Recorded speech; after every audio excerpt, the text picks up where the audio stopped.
Hello everyone. तो आज हम पढ़ेंगे लॉस्ट स्प्रिंग स्टोरी, जिसकी राइटर हैं एनिस जंग। ये स्टोरी 2 पार्ट में है। तो चलिए शुरू करते हैं। First part, the rag picker, जिसमें साहिब नाम का एक लड़का होता है।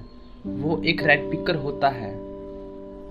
लेखिका प्रत्येक सुबह साहिब नाम के एक लड़के को अपने पड़ोस में देखती है।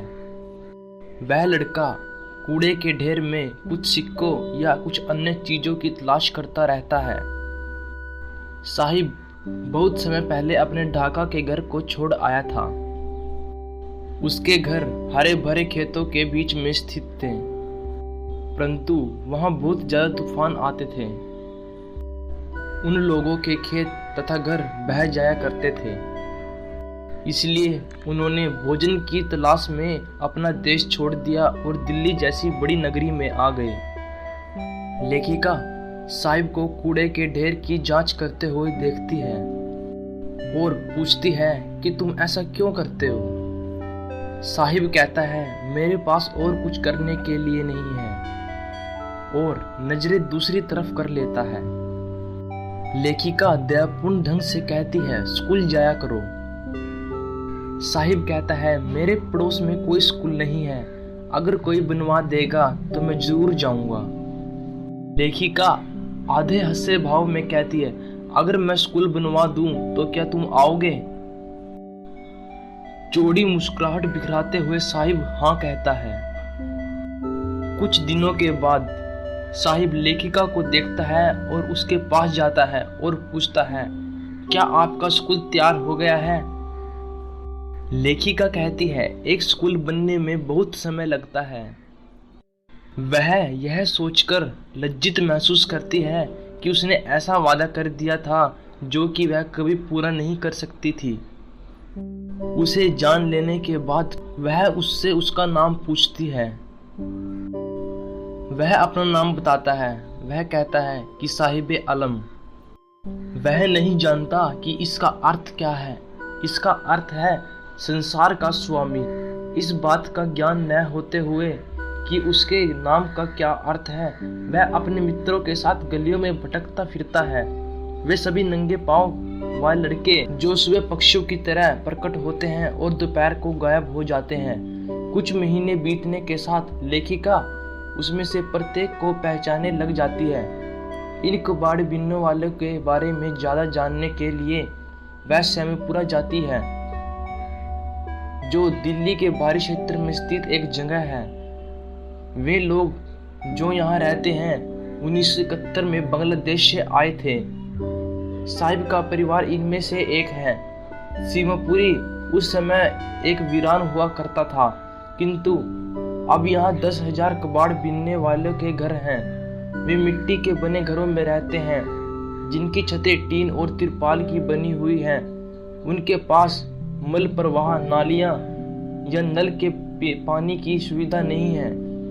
वे बिना किसी पहचान के बावजूद 30 वर्षों से भी अधिक समय से यहाँ रहते रहे हैं, किंतु उनके पास राशन कार्ड है जिससे उनका नाम वोटर लिस्ट में है।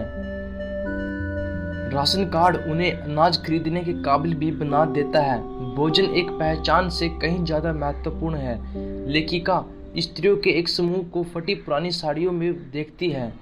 वह उनसे पूछती है कि उन्हें हरे भरे खेत तथा नदियों वाले अपने सुंदर देश क्यों छोड़ दिए।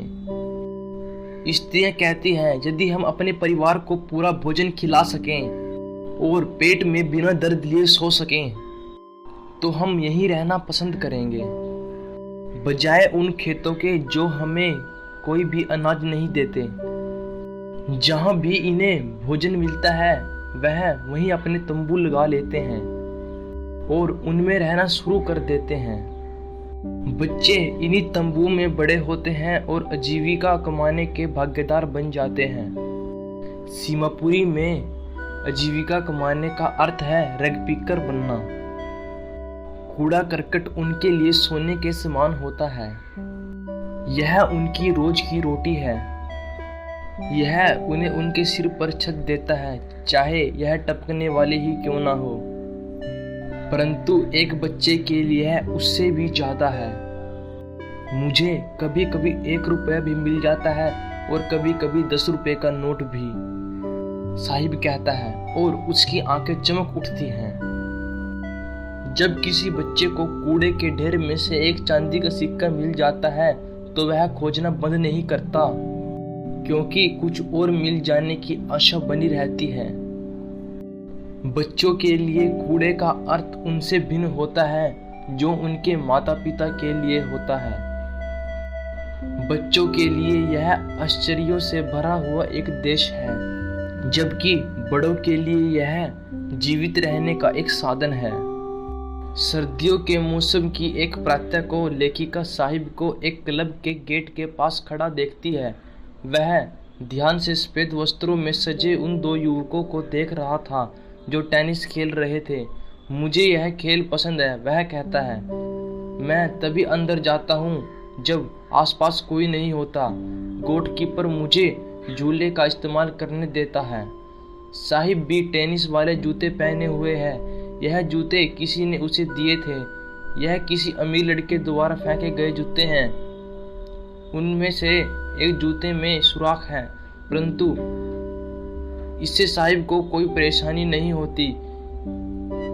किसी ऐसे व्यक्ति के लिए जो नंगे पांव चलता रहता है, सुराख वाले जूते भी सच हुए सपने जैसे होते हैं। किंतु वह खेल जो वह देख रहा है उसकी पहुंच से बाहर है। एक प्रातः लेखिका देखती है कि साहिब एक मिल्क बूथ की तरफ जा रहा है। उसके हाथ में स्टील का एक कनस्तर है और एक टी स्टॉल का काम कर रहा था। वह कहता है, मैं एक टी स्टॉल पे काम करता हूँ, मुझे 800 रुपये और मेरे खुराक दी जाती है। लेखिका देखती है साहिब का चेहरा पहले जैसा नहीं रहा। वह स्टील का कनस्तर प्लास्टिक बैग से बहुत भारी प्रतीत हो रहा था जो वह अपने कंधे पर उठाए रखता था। वह बैग उसका अपना हुआ करता था। वह कनस्तर उस आदमी का है जो चाय की दुकान का मालिक है। साहिब अब खुद अपना मालिक नहीं रहा। तो इसी के साथ हमारी स्टोरी खत्म होती है। आशा करता हूँ कि आपको यह अच्छी लगी होगी। हमारे चैनल को सब्सक्राइब करना ना भूलें। Thanks for watching this video.